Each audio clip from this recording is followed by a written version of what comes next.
E aí, pessoal, para quem está vendo esse vídeo depois, né, da nossa live do ao vivo em si, tá fazendo aí um vídeo, uma live sobre a questão do julho como um mês, né, de representatividade aí de força das mulheres negras politicamente aqui no país, no Brasil, mas especificamente na Paraíba. E a gente vai ter a presença da Terlúcia Silva, uma grande querida e amiga da Fundação Margarida Maria Alves.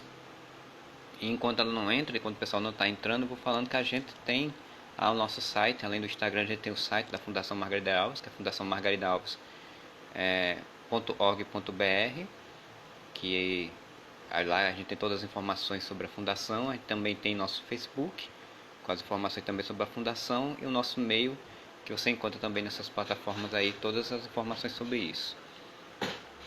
E a gente segue fazendo uma campanha de arrecadação de sabão, passando a moto, arrecadação de sabão de óleo de cozinha para produção de sabão ecológico, para a gente fazer entrega junto com máscaras para comunidades vulneráveis aí da João Pessoa e Grande João Pessoa, pela questão da combate aí na higienização contra o coronavírus, né? Estou aqui esperando a Terlúcia Silva, para a gente começar a nossa discussão e a gente poder começar aí falando. Para quem já está aí online, meu áudio tá bom, tá tranquilo, tá bom mesmo o áudio, dá para entender? Pronto, a Terlúcia já chegou, eu vou aqui chamar ela.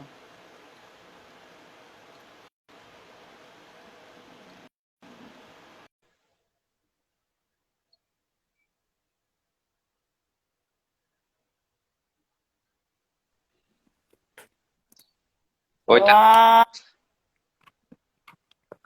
tudo bem, querida? tudo bom? Deixa eu colocar aqui meu fonezinho. Pronto, agora escuto bem. Tá bom aí? Tá em ó, tá maravilhoso o som. Meu som tá bom aí para você também, né? Tá, tranquilo. Pronto, Um maravilha. fonezinho básico. Para facilitar, botei logo o meu também, porque às vezes dá uns probleminhas mesmo. Som. Agora a gente já tem mais experiência, né? No início Isso. eu sofri mais. É verdade, eu também. Mas para quem Na tá primeira. só para avisar aqui para quem está entrando agora, para quem for ver o vídeo depois, meu nome é Marcelo Soares, eu sou assessor de comunicação da Fundação Margarida Maria Alves. Estou recebendo hoje aqui a Terlúcia Silva para a gente falar um pouco sobre o julho como um mês da visibilidade política das mulheres negras, né? Que tem um mês de comemorações e também de ativismo, né? De militância em relação à questão da negritude. Mas eu queria que a Terlúcia se apresentasse primeiramente e dissesse aí quem ela é, o que ela faz, onde é que ela está aí, para a gente começar a discussão. Boa tarde, tudo bom, Marcelo? Maravilha. Então, primeiro eu quero agradecer, né, o convite da Fundação Margarida Maria Alves. Eu sou uma grande admiradora do trabalho da Fundação. Em outros momentos a gente já tentou com Vera, outras coisas, e às vezes a gente teve dificuldade em relação à agenda, depois teve a Covid no caminho, né? E aí eu chego agora para fazer esse diálogo. Nunca é tarde, né? Sim, A claro. gente chega. Então, meu nome é Terlúcia Silva, eu sou uma ativista negra, sou do Rio Grande do Norte, Natal, mas eu moro na Paraíba já faz um tempo. Sou graduada em Serviço Social, mestrado em Ciências Jurídicas, venho pesquisando as relações raciais no Brasil, sobretudo as questões de violência, interface com racismo, né? Dando esse olhar mais específico sobre a violência doméstica das mulheres negras. E integro organizações de mulheres negras localmente e o movimento de mulheres negras na Paraíba. Então, eu integro a Bamidelê, que é a Organização de Mulheres Negras na Paraíba, e a Baomi, que eu sou uma das idealizadoras, né, que é a Baomi Coletiva de Mulheres Negras na Paraíba. E aí, nesse ativismo e nesses lugares de atuação, eu também atuo na Rede de Mulheres Negras do Nordeste e na articulação de mulheres negras brasileiras. Então, é uma vida toda de luta nesse campo. Aí imagina as dificuldades e também os prazeres da militância, né? Eu queria começar a nossa conversa, o que que é mais um... eu vou colocar no questão para você ir falando sobre exatamente sobre a questão do mês de julho, né, sobre essa militância, porque para quem não sabe, para quem não conhece, né, porque o mês de julho tem tá tendo essa militância específica no mês de julho. Qual é a data comemorativa? Quais são os pontos que fazem ter essa comemoração e militância agora nesse mês de julho? Certo. Então, enquanto mulheres negras, eu gosto sempre de retomar a frase da Jurema Werneck, que ela vai dizer que os nossos passos vêm de longe, né? Então, nós, ativistas negras, nós temos essa reverência à nossa ancestralidade, nós temos sempre esse olhar para quem veio antes, né? Para todo o processo de luta, de resistência que foi construído antes de nós e esse processo que a gente vai dando sequência. E aí, trazendo Jurema Werneck para iniciar o diálogo, o mês de julho é um mês de grande mobilização, né? Não só na Paraíba, não só no Nordeste, não só no Brasil, né? Mas em todo o continente latino-americano e no Caribe. E hoje nós já temos realização do 25 de julho em outros países. Essa data, 25 de julho, ela remete ao ano de 1992, né? Onde teve um encontro de mulheres negras da América Latina e do Caribe, lá em Santo Domingo, na República Dominicana. E nesse encontro, as mulheres negras decidiram que o 25 de julho seria o marco internacional de luta das mulheres negras. Então, toda essa referência feita hoje, toda essa reverência, toda essa mobilização, toda essa afirmação se dá daquele momento lá em Santo Domingo, 1992, né? E nós estamos no 2020. Sim. Daqui a 2 anos serão 30 anos de afirmação desse marco histórico de luta, né? Na Paraíba, a gente começa a fazer a memória dessa data, a afirmar essa data em 1998. Né? Em 1998, algumas mulheres que integravam o movimento, tanto de mulheres como movimento negro, algumas missionárias de Merinol, que era uma congregação, que é uma congregação missionária, né, que atua ainda aqui no estado, decidiram a realizar o vínculo como marco. Assim. Então, o início eram pequenos integrantes, anos, o 25 de julho se deu. Você está ouvindo? Tô. Deu uma travadinha, mas está saindo agora. Eu percebi. Né? Então, nos primeiros anos, o 25 de julho foi um evento mais vinculado a uma comemoração, a uma celebração, mais nesse campo. Em 2001, nós temos a fundação e a institucionalização da Bamidele, a Organização de Mulheres Negras na Paraíba. Algumas dessas mulheres que já realizavam o 25 de julho são também as fundadoras da Bamidele, como Efo, Nayak e Solange Rocha. Então, a Bamidele sendo institucionalizada, o 25 de julho passa a ser prioridade para a difusão, para a mobilização, para a visibilização da luta das mulheres negras no Estado. Todas as organizações de mulheres negras no Brasil, elas vão surgir, vão ser criadas, porque existem lacunas nos movimentos em relação à pauta racial. Então, os movimentos de mulheres e feministas, eles traziam muito a pauta de gênero das mulheres, o movimento negro trazia a pauta racial, mas não trazia as mulheres. Então, as organizações negras, de mulheres negras, tinham essa lacuna. Então, nos primeiros anos, pós Bamidele, o 25 de julho se deu nessa perspectiva de encontros, de formação, de seminário.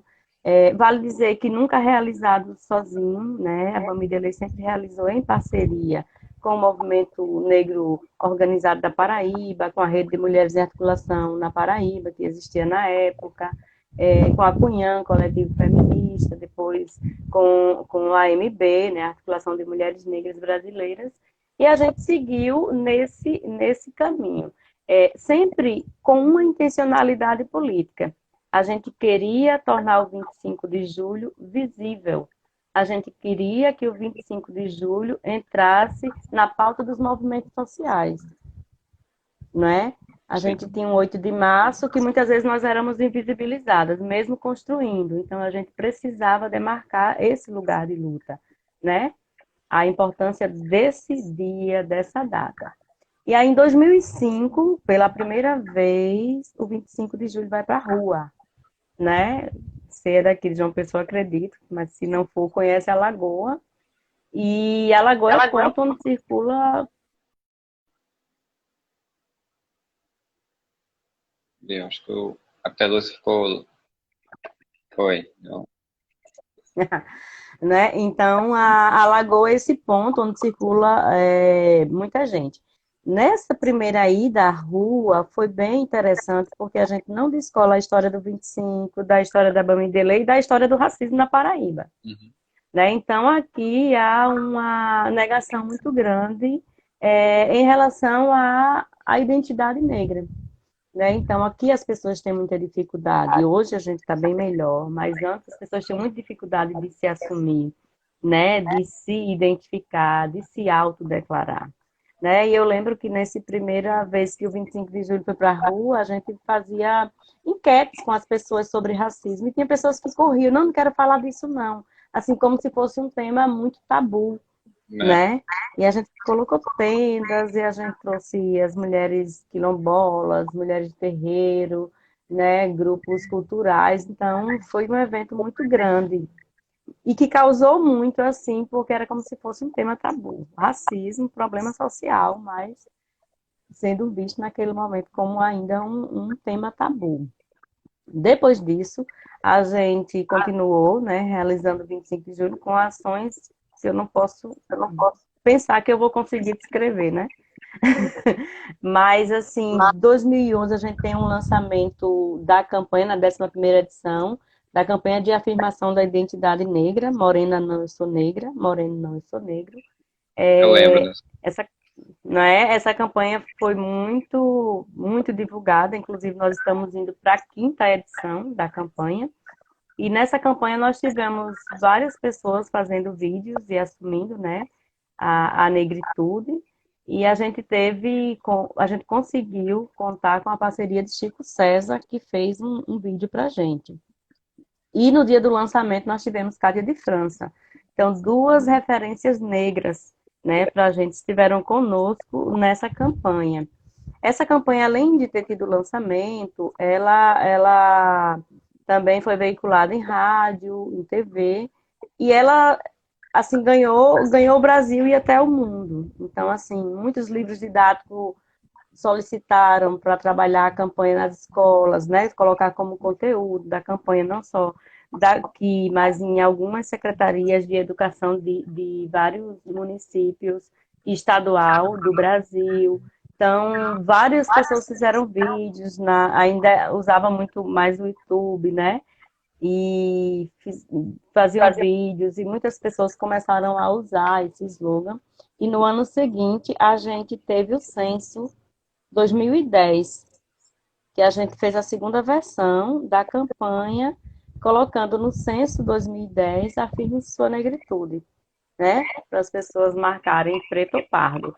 E a gente vê, depois censo, a gente teve, né, a gente tem a população negra da Paraíba, acho que é 58, alguma coisa por cento, né? E a gente viu a mudança que era antes e no censo 2010. Então, assim, um trabalho já de, tipo, uns 9, 10 anos, a gente já conseguiu perceber, né, as pessoas se autodeclarando. E aí a gente segue nesse percurso. Tu vai me dizendo se Não, mas quiser você está falando. interromper, pode. Eu acho Viu? Tô importante falar contando a exatamente do percurso. história, Ele é importante as pessoas né? saberem, né? Exato. Aí quando foi 2013, no Nordeste é criada a Rede de Mulheres Negras do Nordeste. a partir da atuação da Odara, que é uma organização, Instituto Feminista de Salvador, e Uhum. aí a gente começa nesse processo, a Odara articulando as organizações, a Bamidele também entra nesse processo, né, e como fundadora da rede, e assume, né, a primeira gestão da rede. A Odara já tinha começado 2 anos antes fazer o Julho das Pretas, e aí, a partir de 2013, a gente continua demarcando o nosso lugar, dizendo que o Júlio das Pretas existe, que é legítimo, mas existe um caminho que vem sendo construído desde 98, né? Aí, em 2014, a gente teve uma mobilização muito grande também para a Marcha das Mulheres Negras, 2015, que seria em 2015. E a partir de 2015 a gente assume, aqui na Paraíba, o Julho das Pretas, trazendo o 25 de julho, linkando, né, o que a gente estava fazendo na Paraíba ao Nordeste. Então, todos os anos, o tema que a gente aborda aqui, ele está linkado com o que é abordado por organizações de mulheres negras de todo o Nordeste. Então, tem-se a realização da Marcha das Mulheres Negras. Nesse mesmo ano, a gente faz o primeiro encontro estadual de mulheres negras, nesse processo mobilizador da marcha. E no pós-marcha, a gente começa a ter um desenho, né, mais sólido do que é hoje o movimento de mulheres negras na Paraíba, né, Né? que é Que é uma uma articulação articulação ampla. ampla com vários grupos, movimentos e ativistas negras. Então, hoje, em 2020, na 22ª edição do 25 de julho na Paraíba e na 8ª edição do Julho das Pretas, quem realiza é esse conjunto amplo de organizações do movimento de mulheres negras na Paraíba. Então, eu anotei porque eu acho que é bem importante a gente estar demarcando, né? Então, Bamidele, a Baomi, Sintés PB, Maria Quitéria, a MB, o Dororidades, Coletivo Gertrudes Maria, a Associação Nacional de Pesquisadores de Psicólogas Negras, que tem núcleo aqui, Marcha da Negritude Unificada, Clube de Leitura e Fórum de Mulheres Negras da Fórum de Mulheres de Luta da UFPB, além de vários ativistas que compõem o movimento de mulheres negras. Então, a gente tem uma agenda de eu nem posso contar, mas eu acredito que em média de 40 a 50 atividades durante esse mês todo. A agenda está disponível no Instagram do Movimento de Mulheres Negras, né? Que é o @mulheresnegraspb. Então, tu quer perguntar alguma coisa? Não, só porque eu ia falar que acho importante você questionar assim, se quiser me interromper, mas acho interessante realmente esse contar todo histórico, até como você falou no início, né, de que a gente é nossa construção histórica, né? Então é bom realmente repassar todo, porque esse vídeo vai ficar no nosso perfil depois, então outras pessoas vão ver, e é bom de fato ter essa construção e entender mesmo como foi o processo, né? O que eu ia perguntar, Uhum. uma das coisas que eu estou para perguntar, como você falou, são 50 ações, você está fazendo todas as ações durante o mês inteiro, e você falou que você fizeram ações na Lagoa, no passado, em outras instâncias, em outros locais, e como é que está sendo agora, nesse período de pandemia, de Covid, né, 19, de isolamento, toda essa confusão social que a gente está tendo, como é que essas ações estão sendo organizadas e planejadas, assim, você teria também eu sei que são várias, mas você teria que citar uma ou duas ou três, assim, que você acha interessantes de serem colocados também? Sim. Então, primeiro dizer que é um desafio imenso, né? A escolha do tema desse ano, ele está linkado, né, com esse contexto, tanto o contexto de pandemia, como o contexto desse avanço, né, do conservadorismo, do fascismo, desse ataque aos direitos humanos, né, esses altos índices de violência contra a população negra. Então, o tema desse ano é em defesa das vidas negras e pelo bem viver. E para a gente, o Vidas Negras Importa, ele é para além de um slogan apenas, né? Então, o que a gente está vendo acontecer em nível mundial, em nível nacional, em nível local, é muito sério, né? Então, é denúncia histórica do movimento negro, do movimento de mulheres negras, da juventude negra, que é esse genocídio. Então, esse avanço, esse aumento, né, nesses casos de racismo, nos chama a atenção para dizer, precisamos centrar nossa voz nessa denúncia. Então, por isso que a gente denuncia, né, que parem de nos matar e a gente pede esse olhar, né, da sociedade, dos governos sobre nossas vidas, né? Então, o tema está linkado a isso. E em defesa das vidas negras e pelo bem viver, né? O bem viver tem se tornado também muito conhecido, o termo em si, e às vezes a gente coloca ele de qualquer forma, em qualquer lugar, né? E é muito importante dizer, da perspectiva das mulheres negras organizadas do Brasil, que saíram em marcha em 2015, o que é o bem viver, né? Qual é o sentido desse termo para a gente? Então, para além daquele desejo de viver bem, que a gente confunde, o bem viver, ele é um projeto de sociedade. Então, é uma perspectiva que visa dizer a forma como essa sociedade está estruturada não nos contempla, né? A forma como essa sociedade está estruturada, só teremos um caminho, que é a morte e a morte violenta, né? Então, para nós, mulheres negras, nós queremos um outro projeto de sociedade, né? Que a gente viva com respeito, com liberdade, harmonia, com respeito à natureza, considerando as diferenças, né? Que as riquezas sejam melhor distribuídas e etc. Então, essa é a nossa perspectiva de bem viver, né? É nisso que a gente acredita, é nisso que a gente centra a nossa força. Nós queremos essa sociedade, esse outro projeto, né? E aí, dentro das atividades que você perguntou, eu não quero nem ser injusta, mas assim,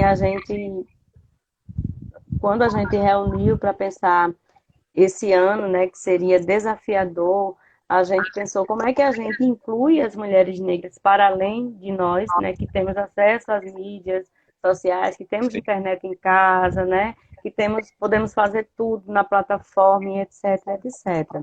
Né? Então a gente fez uma programação ampla, umas em conjunto do movimento em si e outros propostos, né, propostas por organizações.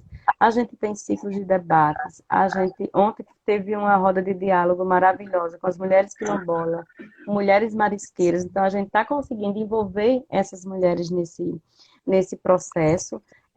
A gente vai ter o Ielê das Pretas, né, que é com Islã, que tem essa pegada mais cultural, né? Tá lá na agenda. A gente vai ter também o Recontando Nossas Histórias, Buindudu, que é um reconhecimento que a Baumi e o Sintesp realizaram juntos o ano passado, estão fazendo a segunda edição. Então, esse título, né, esse reconhecimento é dado às mulheres negras que têm construído a história e a luta do movimento de mulheres negras aqui na Paraíba. Então, essa é uma ação. A gente vai ter também, a MB está propondo momentos de autocuidado. A gente, já falei, em rodas, diálogos, debates, Marcha Unificada, da Negritude Unificada, está trazendo um debate muito interessante e a apresentação de algumas intelectuais negras, como Beatriz Nascimento, Luísa Bairros, Lélia Gonzalez. Deixa eu ver, eu estou querendo... O Pátio Mamá também está com uma programação incrível e, além disso, a gente está também, nesse momento, fazendo arrecadação de alimentos, né, para as mulheres negras das comunidades. A gente está lá na página, mas quem quiser doar alimentos, pode ir lá no Xerimbom, no Bancários, né? A gente conseguiu essa parceria, então está arrecadando esses alimentos, que a gente entende que há uma necessidade material nesse momento. Acho que coloca as atividades, porque eu não lembro de todas. Enfim, a Bamidele está realizando o projeto Acobem, né, que é um projeto também que visa atender às necessidades das mulheres negras de dois territórios que a Bamidele atua, né, lá em Santa Rita, em Marcos Moura e em Caiana dos Crioulos. E o Acobem, além de ter essa proposta de trabalhar com informações mais adequadas, educativas, né, sobre o coronavírus, a forma de contágio, prevenção e etc., está previsto no projeto também entrega de cesta básicas, kits de higiene para as mulheres negras, e tendo em vista desemprego, informalidade, essa questão toda que atinge em cheio as mulheres negras, a gente também conseguiu identificar algumas costureiras dessas comunidades e elas vão produzir máscaras, né, 1.000 máscaras, e essas máscaras serão distribuídas nos territórios. E aí as informações vão ser passadas e repassadas pelas mulheres desses territórios. Para além das lives, né, que essas lives não chegam muito na periferia, no quilombo, a gente vai trabalhar com as rádios e com áudios em WhatsApp, porque a gente identifica que o WhatsApp é a rede social mais acessada por essa população. Então, é um conjunto de atividades pensando que o 25 de julho está sendo realizado, né, nesse contexto de pandemia. Então, a gente tentou o máximo, né, fazer as atividades de modo que as vozes das mulheres negras sejam ouvidas, seja ela de quilombo, seja ela marisqueira, seja ela professora universitária, jovem, mãe. Então a gente quer que as nossas vozes sejam ouvidas. Evidentemente que não só em julho, né? Julho é o mês da visibilidade dessa luta, porque a nossa luta é todo dia, né? Todo dia a gente está nesse enfrentamento. Eu acho até interessante que você falou isso, que eu vou aproveitar o gancho, porque a questão da luta, tanto das mulheres, mas da luta em si, contra o racismo, contra as desigualdades, as discriminações que a sociedade coloca, né, na raça negra, na negritude, elas são constantes, como você falou, não é só no período, e elas têm características próprias para cada, digamos assim, dos gêneros que existem, por exemplo. Eu sei que, por exemplo, o preconceito que um homem negro sofre é diferente também do que a mulher negra sofre, né? A mulher negra tem outras características, outras coisas que acontecem que às vezes não são tão faladas, né? Então, eu queria botar um ponto, se você pudesse falar um pouquinho sobre isso, né? Sobre quais pontos, quais questões envolvem a mulher negra dentro da sociedade que, às vezes, muitas vezes é passado direto, assim, as pessoas não percebem, né? Sim, sim. Eu costumo dizer que toda pessoa negra no Brasil, ela tem a experiência do racismo. O racismo, ele só vai ser invisível para quem não é negro, para quem não é negra, né? E ele só vai ser velado para quem não sente na pele. Então, essas coisas que a gente aprendeu a dizer sobre esse problema não se aplica nas nossas vidas, nos nossos corpos negros. Porque a gente sente a cada saída, a cada ida ao comércio, né? A cada rua que a gente anda esquisita, a cada espaço, a gente sente esse racismo, né? E assim, do ponto de vista geral, né? Eu já vi outro debate aqui, do Valim trouxe muito bem a questão do racismo estrutural, né? E é sempre bom afirmar, a gente vive numa sociedade racista, né? O racismo aqui não é exceção, né? O racismo é regra. A gente tem um histórico de violência e ele nos atinge de todas as formas. Para as mulheres negras, a gente tem uma vida que a gente consegue, né, pontuar em todas as nossas fases esse racismo e a forma como eles acontecem. Então, por exemplo, a escola para a gente é um ambiente muito hostil. O racismo no Brasil, ele acontece, sobretudo, por características físicas fenóticas, né? Então, aqui existe um racismo de marca, né? Então, quanto mais sua pele for escura, quanto mais seu cabelo for crespo, você vai sentir esse racismo muito forte. Não é que as outras pessoas não sintam, para a gente entender que existem outras sociedades, outros países, como os Estados Unidos, que o racismo é mais de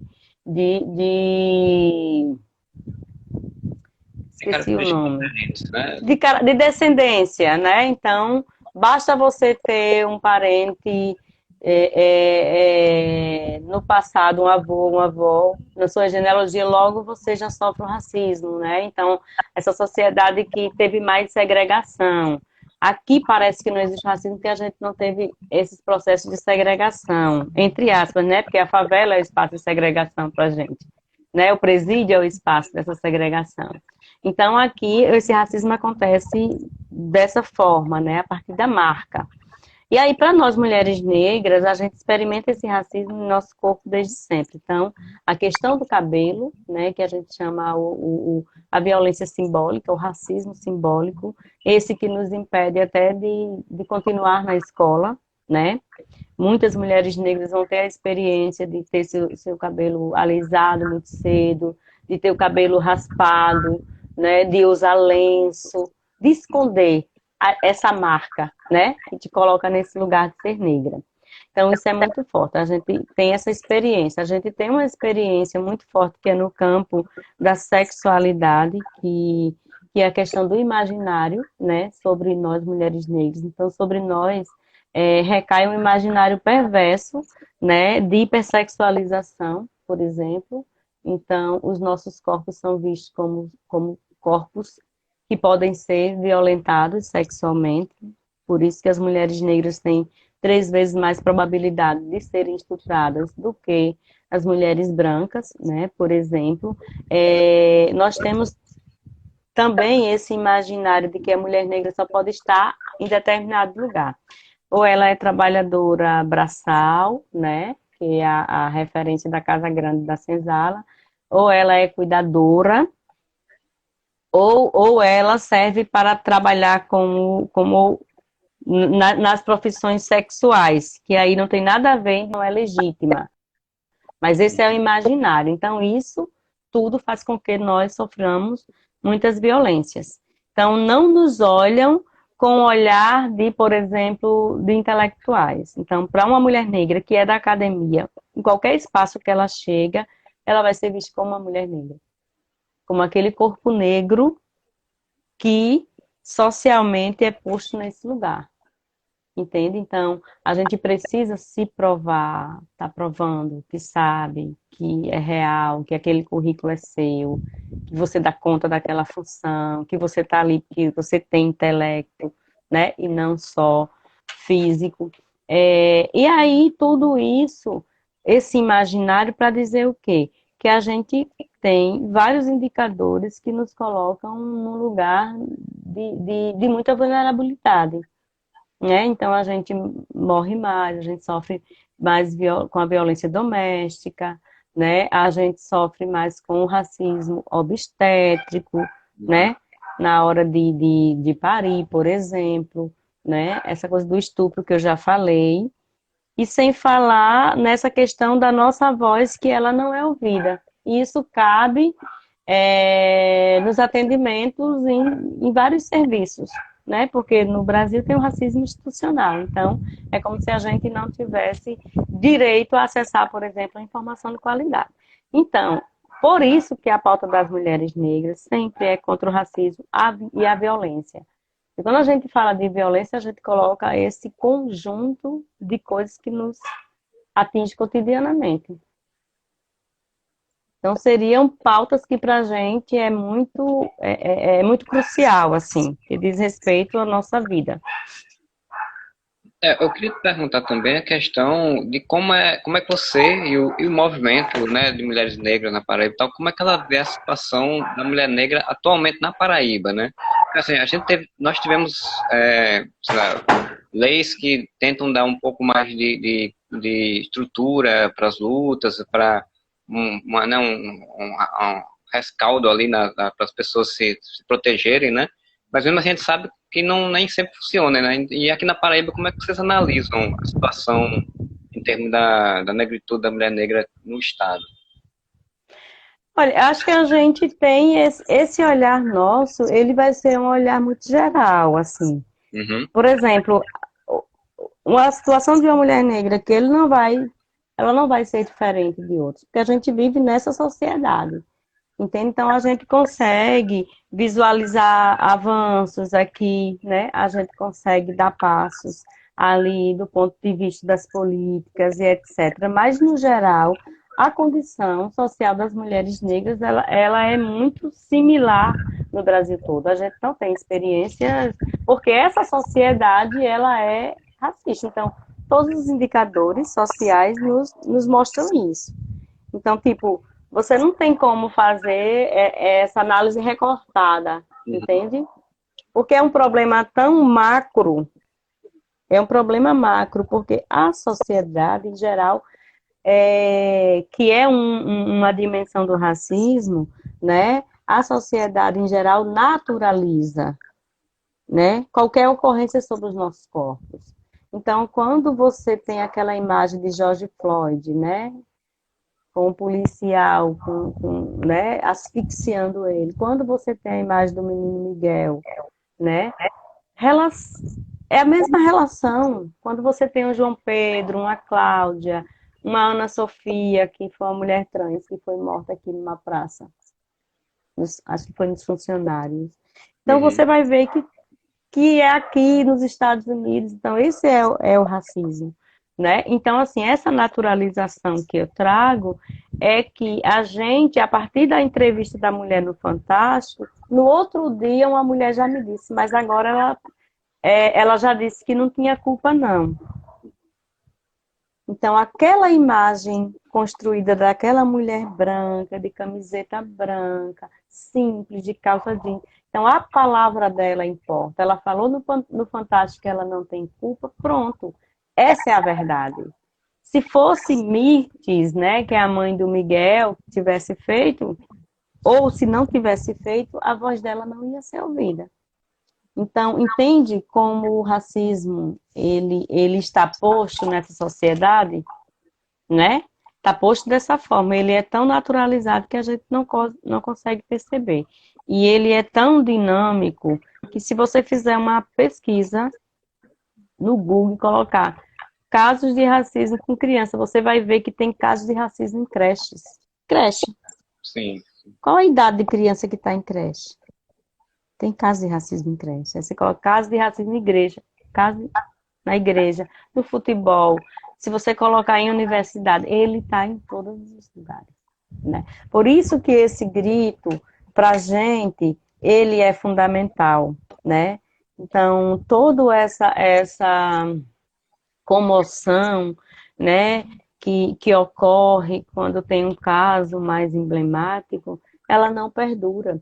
No final, quem vai ficar na luta somos nós, que sempre estivemos na luta, né? Porque, como diz, nós sabemos onde o sapato aperta, ainda que a gente precise melhorar essa compreensão, porque o problema, ele é um problema da sociedade brasileira.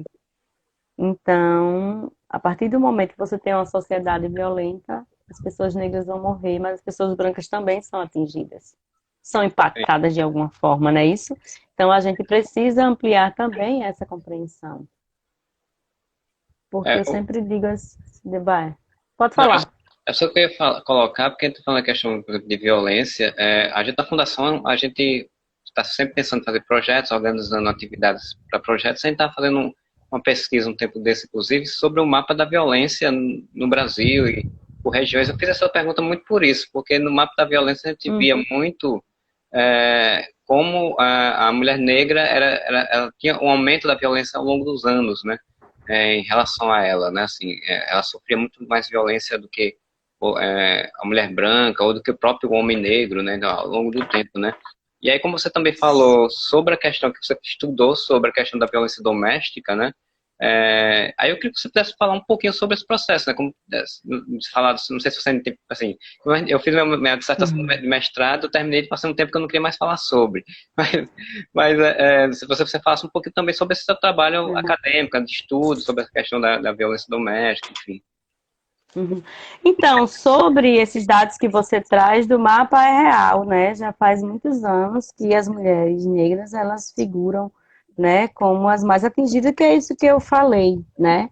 Então, as mulheres negras realmente elas figuram como mais atingidas, isso tem tem toda essa ligação. Quando eu trabalhei na minha dissertação, eu trouxe a perspectiva da gente pensar é, interseccionalmente. A gente precisa pensar na categoria chamada interseccionalidade, que nos faz perceber um fenômeno considerando várias coisas. Então, por exemplo, eu não posso pensar em violência contra as mulheres, né, sem considerar quem é essa mulher, onde é que ela mora, né, qual é o território dela, a idade. Pensar que uma mulher indígena, por exemplo, que a gente não discute, né, ela pode ser impactada pela violência de forma diferente, mulheres com deficiência, né, a questão regional. Então, a minha dissertação trouxe muito essa perspectiva da gente pensar na análise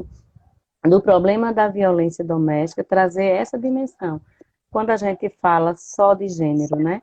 Por que a gente fala só de gênero? A gente tem que trazer classe, a gente tem que trazer raça, a gente tem que trazer pertencimento, né, do território, a gente tem que trazer toda essa dinâmica para a gente dar conta de perceber realmente como é que isso impacta, né, só naquela mulher, né? Então, o que eu quis trazer foi isso.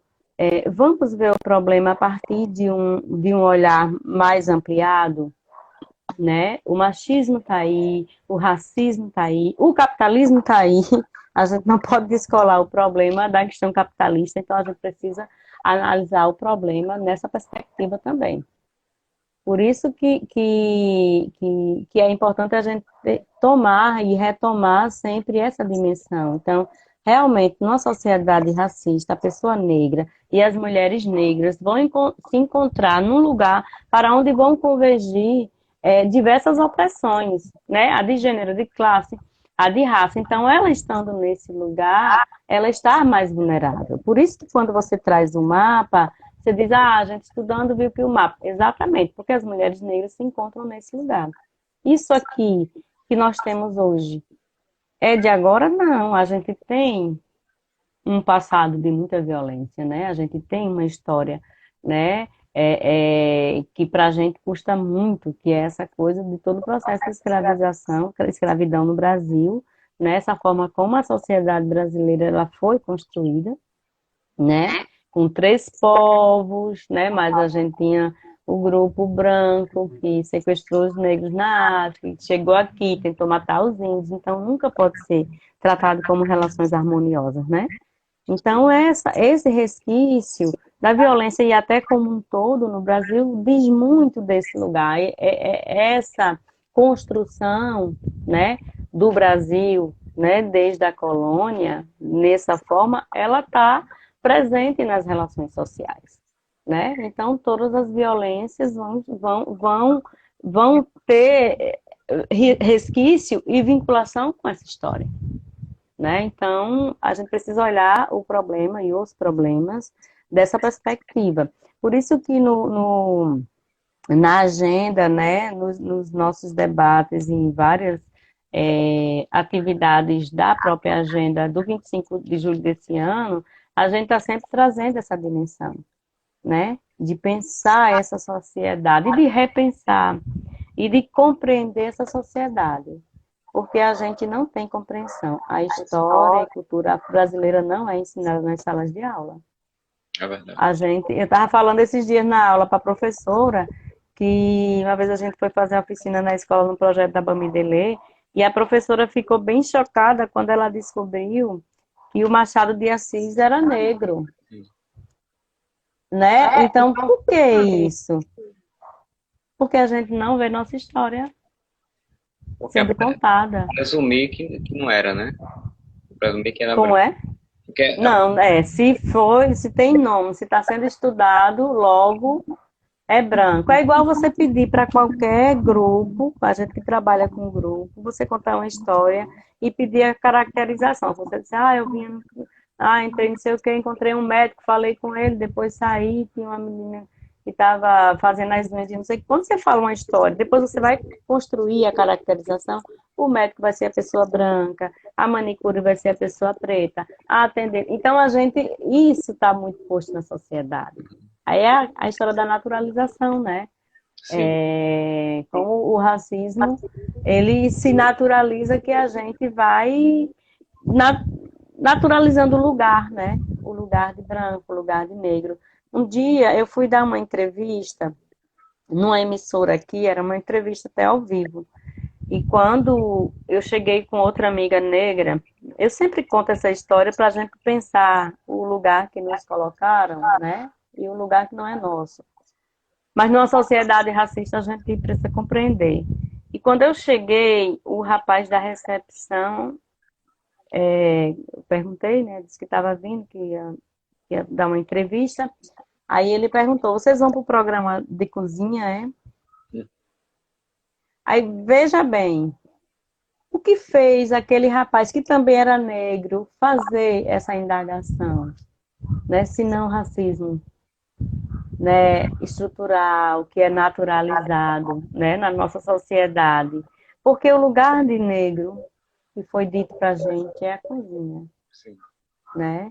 Então, eu sempre. Aí alguém pode dizer, não, Terlúcia, mas ele poderia perguntar a qualquer pessoa, mas não pergunta a qualquer pessoa. Quando é uma pessoa branca, a abordagem vai ser outra. Ah, a senhora vai dar entrevista para tal coisa. Você não vai colocar no lugar da cozinha. Né? Então, essas questões são muito importantes para a gente ir pensando mesmo essa dinâmica do racismo que a gente reproduz no nosso cotidiano. Né? Sim. A gente não reproduz, Marcelo. Você vê essas cenas sendo reproduzidas. Não, eu só queria só colocar que a gente já está aí chegando a quase 50 minutos já de live. Já. Já, né? Passa rápido. Aí, pra gente só agradecer mesmo, porque para mim foi uma aula aqui com você. Uhum. Foi muito bom. Só agradecer mesmo a sua presença. E aí você poder, se tiver alguma questão, que eu sempre coloco, se tiver alguma questão que eu não tenha abordado, que você queira falar, que você queira colocar, e fica à vontade para colocar. E também para fazer esse chamativo para as atividades, né? Para as pessoas conferirem e irem atrás das atividades do mês de julho aí, da visibilidade das mulheres negras. Uhum. Então, questão em si, não. Eu só queria afirmar para Paraíba, né, a importância desse processo, dessa mobilização, né, que tem sido vista aqui no Estado e fora do Estado, sobre essa data, né, o 25 de julho. Dizer que esse momento que a gente marca e que a gente demarca, ele é um momento que nos fortalece enquanto segmento, né, populacional, enquanto movimento social, mas não só dessa perspectiva, né, da gente que está fazendo essa luta no cotidiano. Então, nesse caminhar, né, mesmo que esse ano a gente está com esse limite de trabalhar nas redes sociais, a gente vê essa corda engrossando, né, se assim, usando, né, algo simbólico. Então, quando a gente passa por uma atividade como a de ontem, né, quando a gente vê Elza de Caiana, dos Crioulos, falando numa live, isso tem um significado muito importante para a gente, porque nós temos esse histórico de ter nossas vozes negadas. Então, o 25 de julho, o julho, né, que antes era um dia de atividade, hoje a gente faz um mês de atividade, ele tem esse caráter formativo, informativo, educativo e de fortalecimento dessa luta, de fortalecimento das mulheres e fortalecimento de um campo, né, de Sim. enfrentamento a um racismo que é cotidiano. E aí eu quero convidar todas as pessoas a entrarem no Instagram do Movimento de Mulheres Negras na Paraíba, que é o @mulheresnegraspb, né? Lá tem toda a nossa programação, a gente tem colocado as programações diárias, né? Fiquem atentos, a gente está sempre fazendo um chamamento e reafirmar, como diz a Conceição Evarista, né? Eles combinaram de nos matar e nós combinamos de não morrer, né? E a forma de não morrer, de não ser asfixiada, é se juntando em movimento. E é isso que a gente tem feito.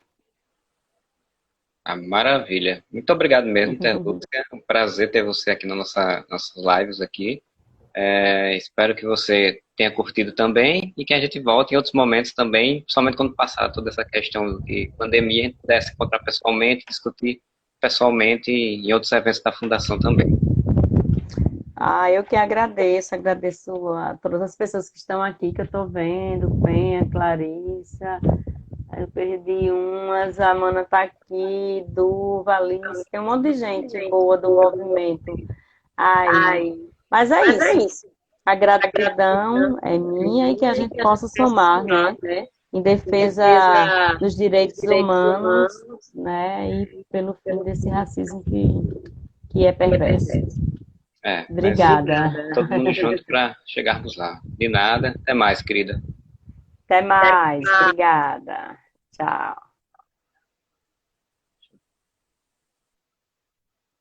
Direto. Cadê? Vamos sair. Pronto. Já que o Terlus está saindo. Pronto. Só agradecer a todo mundo que esteve aí acompanhando a live. Para quem viu o vídeo também depois, deixa aí comentários no vídeo que vai ficar aí no... Para quem está vendo agora vai ficar, e para quem já estiver vendo no vídeo da Fundação, vai ver aí depois. Avisar que a Fundação está com uma campanha de arrecadação de óleo de cozinha usado para fazer sabão ecológico, porque a gente está com uma campanha de doação de sabão ecológico e de máscaras para comunidades vulneráveis aqui da Grande João Pessoa, na Paraíba, para auxiliar aí na questão da higienização contra o Covid, né, porque estão precisando de todo o apoio possível para superar essa fase aí. Dizer ao pessoal que se proteja, se cuide, né? Fique em casa se puder ficar em casa, só sai se for essencial sair. Sei que é difícil, mas vamos passar por essa fase aí. E na próxima semana tem, nesse mesmo horário de 5 horas da tarde, nas quintas-feiras, uma outra live com outro tema, que aí depois a gente vai estar divulgando, né? Muito obrigado a todo mundo.